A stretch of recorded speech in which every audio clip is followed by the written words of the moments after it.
오늘은 여호수아에 있는 말씀을 통해서 우리가 하나님의 말씀을 계속해서 살펴보도록 하겠습니다. 여러분, 우리가 여호수아 앞에 있는 말씀이 어떤 성경입니까? 여호수아 앞에 있는 말씀은 신명기 말씀이에요. 그래서 신명기 말씀 다음에 이어지는 내용이 바로 여호수아라는 겁니다. 그래서 우리가 신명기를 한번 살펴보면 신명기가 어디에서 선포된 말씀이냐? 그 말씀은 바로 신명기 1장 5절에 보면 이렇게 기록되어 있습니다. 신명기 1장 5절에 보면 처음에 딱 시작할 때 이렇게 이야기하죠. 읽겠습니다. 시작. 모세가 요단 저쪽 모압 땅에서 이 율법을 설명하기 시작하였더라. 일러스되. 모세가 율법을 다시 설명해 주는 것, 그것이 뭐라고요? 신명기입니다. 되풀이할 신, 명령, 명자를 써서 되풀이하는 율법이다, 명령이다, 이렇게 이야기를 하는 거예요. 근데 그것이 어디에 기록되어 있다고요? 어디에서 기록되었다고요? 모압 땅이요. 그럼 이제 모압 땅 하면 모압 땅이 어디쯤에 있구나 라는 것을 이제 머릿속으로 생각을 하셔야 됩니다. 자, 그러면 지도 한번 볼까요? 여러분 이제 잘 아실 거니까. 이제 모압은 이제 눈 감고도 딱 찍으실 수 있을 것 같아. 눈 감고도 어느쯤 이렇게 딱 보시면 모압이 어느 정도인 걸 알고 계시죠? 모압이 어디에 있습니까? 왼쪽에 있습니까? 오른쪽에 있습니까? 그렇죠. 오른쪽에 있는데 오른쪽 밑에 있습니까? 위에 있습니까? 밑에 있죠. 그래서 여러분 모압이라 써져 있는 것이 꼭 거기만 모압은 아니고요. 거기에서 그 위쪽으로 포함되어 있는 말입니다. 그럼 만약에 우리 대한민국에 있는 것을 지도를 찍어 놓으면 그냥 중간에 대한민국이라 찍어 놓았다 하더라도 그 땅이 다 대한민국인 것처럼 모압도 마찬가지거든요. 근데 모압에 있었을 때 모압 땅에서 여기에서 바로 율법을 가르쳤어요. 근데 모압이 그러면 좀 더 정확하게 어딘가 그런 것을 알 수가 있겠죠. 그러면 어느쯤인가? 여러분 신명기 마지막에 보면 모세가 죽습니다. 모세가 죽을 때 뭐라고 얘기하냐면 신명기 34장 1절 말씀에 이렇게 기록되어 있습니다. 읽어볼게요. 시작. 모세가 모압 평지에서 느보산에 올라가 여리고 맞은편 비스가 꼭대기에 이르매 여호와께서 길앗 온 땅을 단까지 보이시고. 지금 뭐라고 얘기하냐면 느보산에 올라갔대요. 그렇죠. 자, 느보산 한번 찾아볼게요. 느보산 우리 지난번 찾아봤죠. 모압 위에 르벤이 있습니다. 르벤 바로 위에 보시면 맨 밑에서 모압 있고 그 다음에 르벤 있고 그 다음에 느보산 있습니다. 찾으셨습니까? 네, 거기가 바로 느보산이에요. 자, 느보산의 꼭대기에 올라가니까 어디까지 보였냐? 길르앗 땅이 보였대요. 자, 길르앗이 어디냐? 여러분 거기에서 또 북쪽으로 좀 올라가 보세요. 북쪽으로 올라가시면 빨간색 동그라미 되어 있는 거 있으시죠? 빨간색 동그라미 되어 있는 것이 있는데요. 그게 바로 길르앗입니다. 길르앗 있죠. 근데 여러분 빨간색 동그라미가 되어 있는 부분이 있는데 그거를 뭐라고 부르냐면 도피성이라 불러요. 나중에 우리가 더 배우겠지만 혹시 빨간색이 뭐냐? 이렇게 했을 때 율법에 혹시나 부지 중에 너희가 살인하게 되면 너희가 심판을 받게 되니까 도망가라. 너의 목숨을 지켜라. 그러니까 네가 실수로 살인을 했으니까 뒷걸음질 치다가 사람에게 밀었는데 사람이 툭 죽어버렸어요. 그러면 이제 이에는 이 눈에는 눈으로 살인 당하거든요. 근데 도망가서 도피성에 가는 거예요. 근데 그게 빨간색으로 되어 있습니다. 빨간색. 그 길앗까지 보였어요.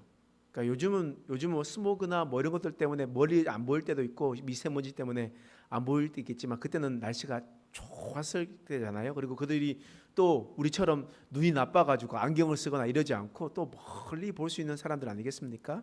그러니까 길앗이 있어요. 근데 어디까지 보였냐? 단까지 보였대요. 단이 어디냐? 자, 갈릴리 바다 찍어보겠습니다. 갈릴리 바다에서 북쪽으로 쭉 올라가시면 단이 있죠. 북쪽으로 위로 쭉 올라가 하솔 지나서 단이 있습니다.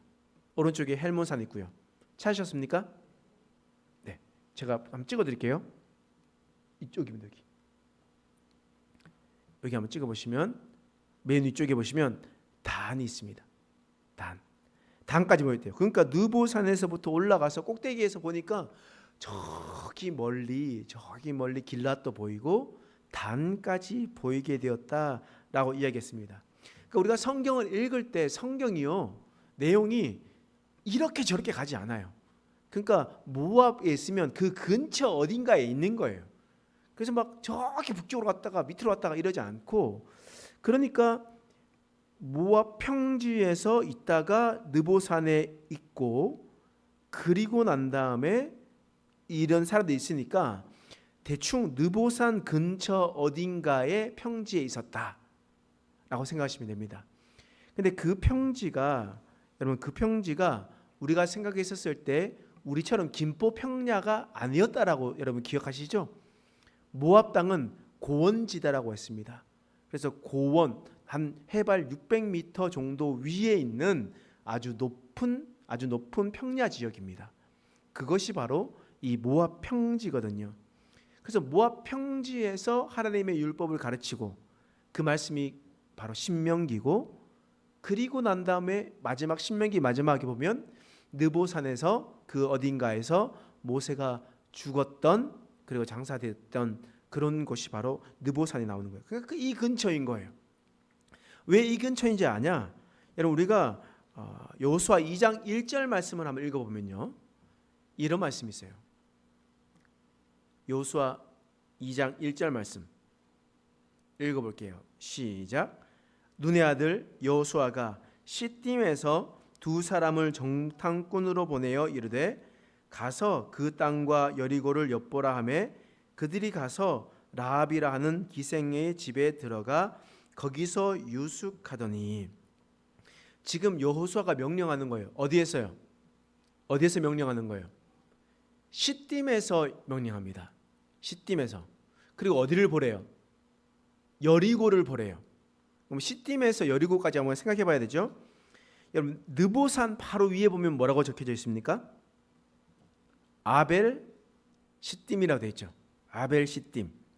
그러니까 그 진영지 주둔지를 아벨 시딤으로 두고, 그리고 어디로 가라고 했나요? 여리고에.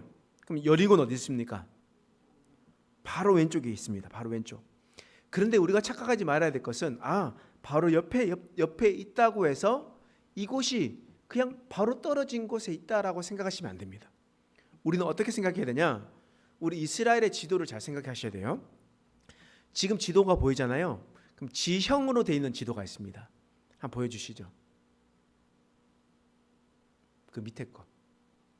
네, 이게 바로 지형으로 되어 있는 지도예요. 이게 뭐냐? 여기가 느보산, 이게 마운트 느보라고 되어 있거든요. 여기 글자가, 그러니까 이게 가장 높은 게 느보산인 거예요.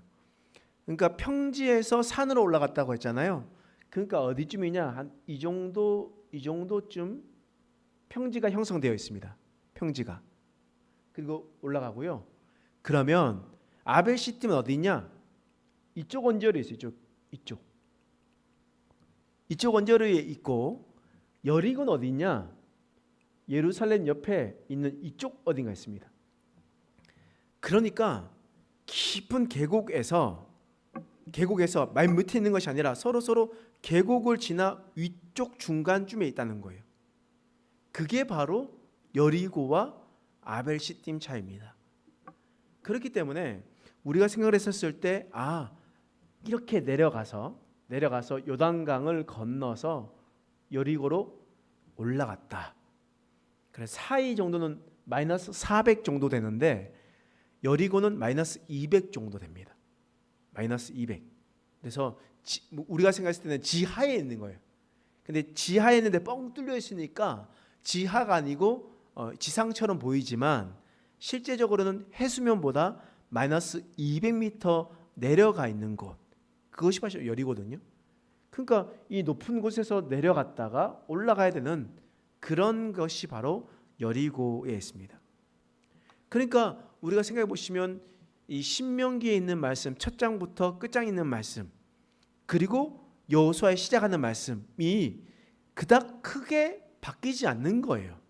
그러니까 느보산 그리고 아벨시딤 이 근처 모압 평지 이 근처에서 지금 신명기와 여호수아가 계속해서 연장선상에 있다는 것을 보여주는 거예요. 그리고 여리고에 가서 보라고 했습니다. 자, 그러면 여리고에 가서 누구를 만나게 되는가? 1절 말씀이에요. 다시 한번 읽어볼게요. 읽겠습니다. 시작. 눈의 아들 여호수아가 시딤에서 두 사람을 정탐꾼으로 보내어 이르되 가서 그 땅과 여리고를 엿보라 하매 그들이 가서 라합이라 하는 기생의 집에 들어가 거기서 유숙하더니. 누구를 만난다고요? 라합을 만난다고요. 우리 사실 라합 우리 설교 진짜 많이 들었습니다. 우리가 예전에도 그렇고 뭐 이게 살아오면서 교회 다니면서 라합이라는 여인에 대한 인물을 너무나 많이 들었습니다. 여러분 이 라합이 후에 어떤 사람이 됩니까? 라합이요. 혹시 아십니까? 여러분 라합이라는 사람이 신약에도 나와요. 신약에 나옵니다. 그것을 기억하고 있거든요. 여러분 룻기에 이런 말씀이 있거든요. 룻기 4장 21절에서 22절 마지막 읽겠습니다. 시작. 살몬은 보아스를 낳고 보아스는 오벳을 낳았고 오벳은 이새를 낳고 이새는 다윗을 낳았더라. 자, 살몬이 보아스를 낳았대요. 보아스가 누구를 만납니까? 룻을 만나죠. 그죠? 룻을 만나잖아요. 그 룻을 만나서 누구를 낳냐면 오벳을 낳고 이새를 낳고 그리고 다윗 왕을 낳게 되는 거예요. 이런 족보의 계보가 있습니다. 근데 살몬이 누구랑 결혼했느냐? 자, 정답 누구겠습니까? 1번 라헬, 2번 레아, 3번 라합. 자, 몇 번입니까? 3번. 역시 우리 교회 선원님들의 수준은 엄청나게 대단한 거예요. 왜 그렇게 우리가 알 수 있냐? 마태복음 1장 5절에서 6절 말씀에 보면 이런 말씀이 있어요. 자, 마태복음이에요. 신약 성경에 읽겠습니다. 시작. 살몬은 라합에게서 보아스를 낳았고 보아스는 룻에게서 오벳을 낳고 오벳은 이새를 낳고 이새는 다윗 왕을 낳으니라. 다윗은 우리아 안에서 솔로몬을 낳고. 이렇게 마태복음에 기록되어 있습니다. 그러니 살몬이 라합을 만났어요. 그러니까 라합은 기생이라고 되어 있었는데 그 기생이 다시 이스라엘로 들어와서, 그러니까 여리고 사람이었잖아요. 이방 여인이었습니다. 근데 그 이방 여인이 이스라엘 사람이 되었고 이스라엘 사람의 남편을 만나서 결혼해서 보아스를 낳게 되었다. 그러면서 예수 그리스도의 조상이 되었다라고 이야기하는 겁니다. 여러분 사실상 가나안 땅에 있었던 이 여인은요 죽어 마땅한 사람이었습니다. 왜냐? 하나님께서 이미 400년도 전에 아브라함을 통해 가지고 그 땅에 있는 모든 자들을 심판할 것이다. 그 땅을 진멸할 것이다. 그 땅에 죄가 아직 가득 차지 않아서 심판하지 않을 뿐이지 너희 후손들이 400년 동안 남의 땅에서 나그네 생활하고 돌아오면 그 땅에 있는 사람들의 죄가 가득 차게 될 것이다. 공의 하나님은 그곳을 반드시 심판할 것이다. 너는 나의 칼날이 되어서 그들을 심판하라. 그게 바로 아브라함에게 주신 메시지요. 그것이 하나님의 역사의 메시지입니다. 그래서 하나님께서 이제 약속의 땅에 가나안 땅에 들어갈 때에 가나안 땅에 있는 이 여인은요 죽어 마땅한 사람이었습니다. 이방인이죠. 이미 죄악이 가득 찬 가나안 땅에 살았던 사람이죠. 이제 심판에 되는 사람이었는데 근데 돌이켜 보니까 지금 우리가 살펴보니까 그는 심판받아 마땅한 이방 여인이 아니라 예수 그리스도의 구원의 역사에 조상이 되어버린 사람이 되었던 거예요. 조상이 되어버렸습니다. 어떻게 그러면 그가 죽은 자 가운데서 죽어 마땅한 자에서 하나님의 영광 가운데 들어갈 수 있는 자가 되었는가? 우리가 그의 인생을 다 찬찬히 살펴볼 수는 없지만 그러나 우리가 나와 있는 이 여호수아 2장의 말씀을 통해서 라합이 어떻게 행동했는지는 우리는 살펴볼 수가 있는 거예요. 자, 그러면 라합이 어떻게 했길래 복된 여인이 되었는가? 예수 그리스도의 계보에 들어가는 자들이 되었는가? 성경에 보면 이 여인들의 이름을 잘 낼 수가 없습니다. 자체적으로. 왜냐하면 그 땅에서 여인은 사실 별로 이름이 적혀져 있는 않는 그런 존재였거든요. 그렇기 때문에 이름을 기록되지 않는데 예수님의 족보까지 그의 이름이 기록되어 있단 말이에요. 그의 행동을 보면서 우리가 한번 살펴보겠습니다. 여러분, 그 라합이 어떻게 행동했냐? 자, 3절 말씀 읽어보겠습니다. 시작. 여리고 왕이 라합에게 사람을 보내어 이르되 내게로 와서 내 집에 들어간 그 사람들을 끌어내라. 그들은 이 온 땅을 정탐하러 왔느니라. 지금 상황이 어떤 상황이냐면 여호수아가 시딤에서 여리고로 정탐꾼을 파견 보냈습니다. 파견 보낸 그 정탐꾼은 여리고에서 누구 집에 머물렀다고요? 라합의 집에 머물렀다고요. 라합의 집에 머무르면서 그곳에서 돌아다니면서 여리고를 정탐하고 있었습니다. 그런데 여리고 왕이 라합에게 사람을 보냈습니다. 병사를 보냈어요. 그리고 뭐라고 얘기하냐? 내 집에 들어간 그 사람을 끌어내라. 여기서 문제입니다. 왕이 라합의 집에 정탐꾼이 있는 것을 알았을까요? 몰랐을까요? 그냥 불시 검문하면서 돌아다니면서 이 집에 뭐 있나 이렇게 찾아본 거였습니까?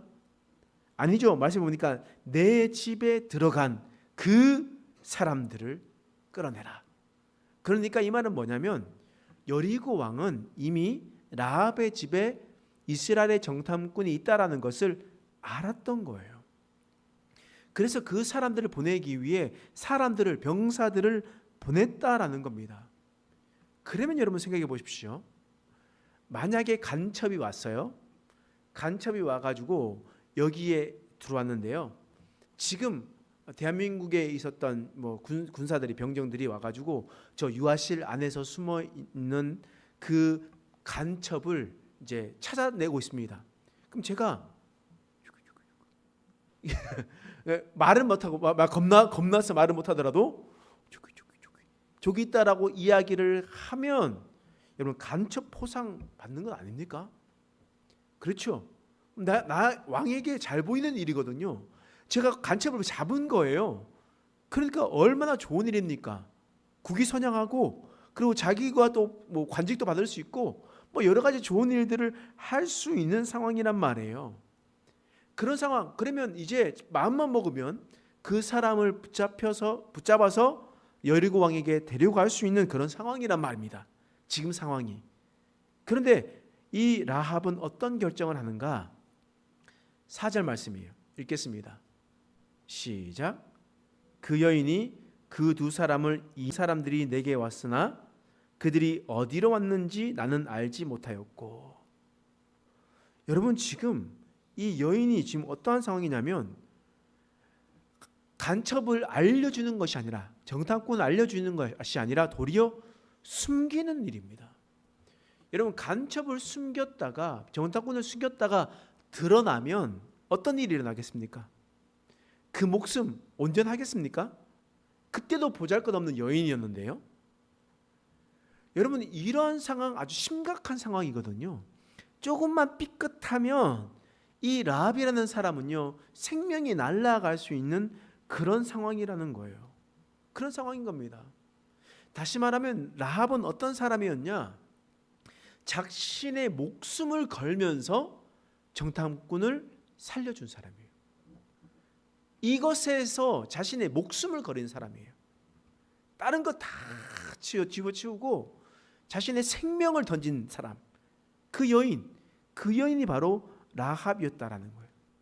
근데 이것이 어떤 내용 속을 보면 그 여인이 그 사람을 이미 숨긴지라 라고 이야기하는데요. 이것이 바로 우리가 생각해 보면 이 정탐꾼들이 내 숨어야지, 빨리 숨어야지 라고 위해서 들어가서 숨은 게 아니라는 얘기입니다. 무슨 말이냐면, 그러면 이 정탐꾼이 능동태로 써져 있는데요. 여기 보면 수동태로 되어 있고 또 우리 한국어로 읽어보더라도 그 여인이 숨겼다라고 얘기하는 거예요. 누가 능동적으로 숨겼냐? 바로 여인이 숨겼다라는 거예요. 이 정탐꾼들이 갈팡질팡할 때에 여인이 능동적으로 나와가지고 그 사람들을 데리고 나와가지고 위에 옥상에 있는 삼대 속에 숨어 넣었던 겁니다. 그리고 정탐꾼들은요, 그 여인에 의해서 숨겨짐을 당한 거예요. 숨겨짐을 당한 거예요. 여러분, 그러니까 이 라합이 얼마나 능동적으로 그 정탐꾼들을 보호하고 지키고 숨기려고 했었던지를 우리는 잘 볼 수가 있습니다. 이것이 삐끗하면 자신의 목숨을 위태로운데도 불구하고 그렇게 했다라는 거예요. 그럼 왜 이 라합이 이런 마음을 품고 있었는가? 어떻게 해서 자신의 목숨까지도 내던질 수 있는 사람이 되었는가? 라는 거예요. 한마디로 정의해보면 라합은요, 믿음이 있었기 때문입니다. 믿음. 어떤 믿음이냐? 자신의 생명을 던져도 아깝지 않다라는 믿음을 가지고 있었어요. 자신의 생명을 던져도. 자신이 여리고 왕에게 걸려서 죽어도 내가 나중에는 시간이 지나면 이스라엘 백성들이 쳐들어왔을 때 그때 나는 죽을 거다. 그런 생각을 가지고 있었던 겁니다. 그렇기 때문에 지금 목숨을 거는 것이 훨씬 더 가치 있는 일이다.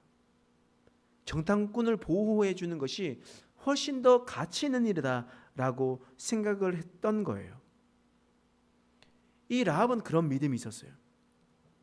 나중에 나는 더 괜찮은 삶을 살아가게 될 것이다.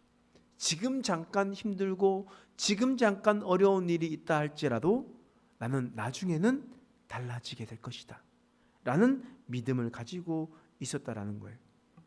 우리도 마찬가지지 않습니까? 우리도 지금 우리 이 생에는 몸이 아프고 지치고 고나고 여러 가지 상황들이 있습니다. 근데 주님께서 다시 오는 세상에는 우리 인생이 지금과 같겠습니까? 아니죠. 지금은 망하더라도 나중에는 더 괜찮다라는 믿음이 있는 건 아니겠습니까? 라합은 그런 믿음이 있었다고요. 라합은 그런 믿음이 있었기 때문에 그 당시의 생명을 던질 수가 있었다라는 겁니다. 그럼 바꾸어 말해서 우리가 지금 이 세상에서 살아갈 때에 우리가 오는 세상을 준비하며 내 생명을 던질 수 있겠냐는 말이에요. 여러분, 우리의 생명을 아낌없이 기꺼이 던질 수 있겠습니까? 여러분, 초대교회 시대 때에 이 예수 믿는 사람들이요, 동물에게 붙잡혀가고 또 로마의 군병들에 붙잡혀가고 여러 가지 일들을 고초를 당하게 됐습니다. 험악한 생활을 보내게 되고 또 그곳에서 많은 고통스러운 일들이 당하게 됩니다. 이제 심지어 사형에 처하게 되죠. 여러분, 그들은 기꺼이 목숨을 내던졌습니다. 기꺼이 내던졌어요. 왜 그랬을까요? 그들에게 어떤 믿음이 있었기 때문에 그들이 그렇게 할 수 있었겠습니까? 그가 할 수 있었던 것은 바로 지금 내가 로마 군병에서 비록 죽는다 하더라도 이 죽음보다 오는 세상에서 살아가는 나의 영원한 생명이 더 가치 있다 믿었던 겁니다. 라합의 믿음이 있었다라는 거예요. 라합처럼 그런 믿음이 있었기 때문에 초대교회 성도들은 자신의 생명을 아낌없이 던질 수가 있습니다. 그러면 우리는 지금 어떻게 하냐? 하나님, 내가 지금 너무 힘들거든요. 하나님, 딴 건 모르겠는데 내가 힘듭니다. 내가 힘드니까 하나님, 나 못하겠어요 라고 하는 힘없는 크리스천들이 너무나 많은 겁니다. 내가 지치니까, 내가 힘드니까. 그렇지 않아요. 라합처럼 믿음의 여인이 되려면 나의 지금 내 생명을 던져도 아깝지 않다라는 믿음이 있었을 때 하나님께서는 그 여인을 이 세상 모든 사람들이 기억할 수 있도록 해 주셨다라는 거예요. 라합은 이런 믿음이 있었어요. 9절 말씀 읽어보겠습니다. 읽겠습니다. 시작. 말하되 여호와께서 이 땅을 너희에게 주신 줄을 내가 아노라. 너희를 우리가 심히 두려워하고 이 땅 주민이 다 너희 앞에서 간담이 농나니. 지금 라합이 이 정탐꾼 앞에서 뭐라고 얘기하냐면요, 여호와께서 이 땅을 너희에게 주신 줄을 내가 아노라 라고 이야기를 하고 있어요. 내가 아노라 라고 얘기했습니다. 그럼 여러분 생각해 보세요. 지금 이스라엘 백성들이 여리고를 점령했습니까? 안 했습니까? 지금 상황에 점령하지 않고 정탐만 하는 상황이잖아요. 그런데 지금 뭐라고 얘기하냐면 이 땅을 너에게 주신 줄을 내가 아노라. 이미 줬대요. 라합의 말은 이미 줬대요. 아직 오지 않았는데, 아직 군대가 오지도 않았는데 이미 줬다라고 믿고 있었다라는 거예요. 여러분, 라합은 이런 믿음이 있었습니다. 라합은 하나님의 역사가 이미 이루어진 줄 믿었다라는 거예요. 이미 믿었던 겁니다. 그러니 그에게 확신함이 있었던 거죠. 확신함이 있었던 겁니다.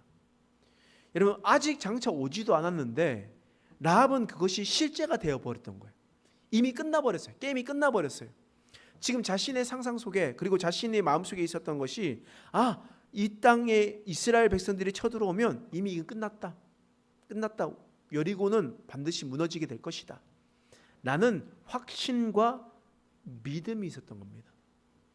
그러니 지금 이 세상에 살아갈 때, 여리고에 있을 때 자신의 생명을 던질 수가 있었던 거예요. 바꿔서 생각해 볼까요? 우리가 능력 있는 그리스도인이 되려면 어떻게 되겠습니까? 하나님께서 우리에게 주실, 도래할 하나님의 나라가 이미 이 땅 가운데 임했다라는 것을 믿는 거예요. 반드시 이루어질 것이다. 그것이 예측 가능한, 그리고 예측이 불확실한 그러한 미래가 아니라 이미 확정된 현재형으로 쓰여지는 거예요. 그냥 미래형으로 쓰여지는 것이 아니라 그렇게 될 것 같다가 아니라 이미 됐다, 끝났다. 애굽에서 나올 때에 여호와께서 너희 앞에서 홍해 물을 마르게 하신 일과 너희가 요단 저쪽에 있는 아모리 사람의 두 왕 시온과 옥에게 행한 일, 곧 그들을 전멸시킨 일을 우리가 들었었습니다. 여러분, 라합이 어떻게 했다고요? 들었대요. 뭘요? 애굽에서 나온 일들, 홍해가 갈라진 일들, 시온과 옥에 행한 일. 이게 뭐냐면 이 요단강 동쪽 편 있죠. 르우벤 지파, 갓 지파, 므낫세 반지파 있는 그 지역에 통치하는 왕 이름이 이 바로 시온과 옥이에요. 그러니까 그곳에 있는 땅을 쳐서 멸했기 때문에 그 땅에 르우벤과 갓과 므낫세 반지파에게 나눠준 건 아니겠습니까? 그 땅이거든요. 우리가 들었대요. 여러분, 라합은요, 하나님의 역사를 보지 못했어요. 홍해가 갈라진 것, 반석에서 물이 나오는 것, 만나와 메추라기를 통해서 먹고 입히시는 것 하나도 보지 못했습니다. 경험조차 못했대요. 근데 뭐래요? 우리가 들었대요. 보고 믿는 믿음이 아니라 듣고 믿는 믿음이었습니다. 그의 믿음은 달랐어요. 여러분, 그런데 심지어 여러분 생각해 보십시오. 이스라엘 백성들은 어떻습니까? 이스라엘 백성들은 보고 경험해보고 매일같이 하나님의 은혜를 경험했었던 사람이었어요. 근데 그들은 어땠습니까? 늘 하나님 앞에 있었을 때 불평과 원망과 그 모든 것들을 하나님께 드러내면서 이야기했던 거 아니겠습니까? 그러니 하나님께서는 그 이스라엘의 어떤 여인들보다 이방 여인이었던 이 라합이 훨씬 더 믿음이 있는 여인이라 주님께서 생각할 수밖에 없지 않겠습니까? 보지도 않고 믿었는데요. 눈으로 보지도 않고 경험해 보지도 않고 믿었었던 그런 사람 아니겠습니까? 하나님의 역사가 이미 이룬 줄 알고 믿었던 사람이었습니다. 자신의 생명을 던지면서까지 하나님의 약속을 붙들었던 사람이었습니다. 하나님께서는 그런 여인이었기 때문에 그 이방 여인이었었던 라합을 통해서 바로 그리스도가 오게 하셨던 것을 말씀을 통해서 볼 수가 있습니다. 여러분, 오늘 이 라합 여인의 모습을 통해서 우리가 어떠한 믿음을 가져야 되는가, 우리가 어떤 말씀을 가지고 품고 살아가야 되는가를 다시 한 번 더 돌이켜야 됩니다. 나는 지금 주님을 확실히 믿고 있는가? 내가 주님의 일을 위해서 능동적으로 주님의 일을 감당하고 있는가? 또한 하나님의 나라가 이미 도래하였음을 확신하며 믿고 있는가? 주님의 하나님의 나라, 주님께서 이 땅에 오실 것을 늘 확신 가운데 살아가고 있는가? 또 내가 경험했다고, 눈으로 봤다고 믿는 것이 아니라 그냥 보지 않고 정말 주님을 믿고 있는가? 그것을 보면서 우리의 삶을 다시 한번 돌이키는 저와 여러분 되시길 간절히 소망합니다. 기도하겠습니다. 하나님, 오늘 말씀을 통해서 라합을 통해서 은혜를 나누게 하신 것을 감사합니다. 라합은 믿음의 여인이었습니다. 라합은 하나님의 말씀을 생명보다 더 귀하게 여겼습니다. 자신의 목숨을 걸면서 하나님의 사역을 움직였었던 사람이었습니다. 뿐만 아니라 그 이 여인은 하나님의 역사가 이미 이루어진 줄 믿었습니다.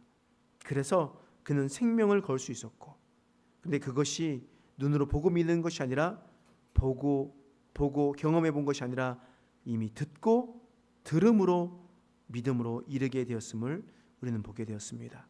하나님, 우리도 이런 라합과 같은 믿음을 허락하여 주시옵소서. 하나님, 주님께서 다시 오실 때에 우리를 영원한 생명으로 인도하시고 하나님의 나라로 인도하시는, 약속의 땅으로 인도하신다 말씀하셨는데, 우리도 라합처럼 그 나라가 이미 이루어진 줄 믿고 살아가는 자가 되게 하여 주시옵소서. 생명을 걸며 주님의 영광 위에 살아갈 수 있는 인생 되게 하여 주시옵소서. 감사드리며 예수님의 이름으로 간절히 기도드립니다. 아멘.